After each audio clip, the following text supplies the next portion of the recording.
Turbhe police Thane अंतर्गत चोरी झालेले 37 मोबाईल मूळ मालकांना परत करण्यात आलेत। केंद्र सरकारच्या CEIR पोर्टलच्या माध्यमातून तुर्भे पोलिसांनी चोरीला गेलेल्या या मोबाईलचा शोध लावला, तर चोरीला गेलेले मोबाईल परत मिळाल्याने नागरिकांनी पोलिसांचं कौतुक करत आनंद व्यक्त केला।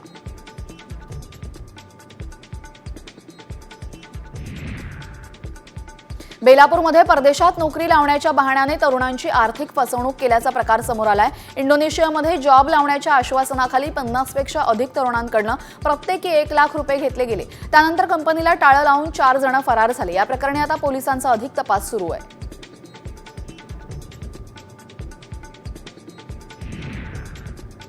दुचाकी चालकासह मागे बसणाऱ्याला हेल्मेट सक्ती करण्यात आली। या विरोधात भाजप युवा मोर्चाकडून नागपूर शहर वाहतूक पोलीस उपायुक्तांना निवेदन देण्यात आलेले आहे। आधी शहराची वाहतूक व्यवस्था बरोबर करा, ट्रॅफिक जामची समस्या सोडवा आणि मग हेल्मेट सक्ती करा, असे या निवेदनात म्हटलेले आहे।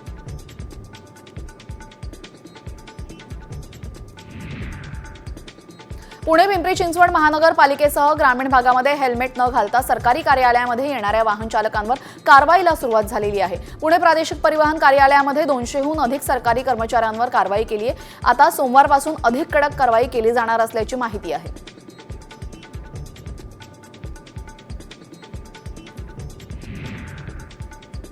मुंबई उपनगरीय रेल्वेच्या हार्बर आणि मध्य मार्गावर आज मेगाब्लॉक असणार आहे। मध्य रेल्वेवर सकाळी 1:55 ते दुपारी 3:25 ब्लॉक असणार आहे, तर हार्बर रेल्वेवर सकाळी 11 वाजल्यापासून ते संध्याकाळी 4:05 ब्लॉक असणार आहे।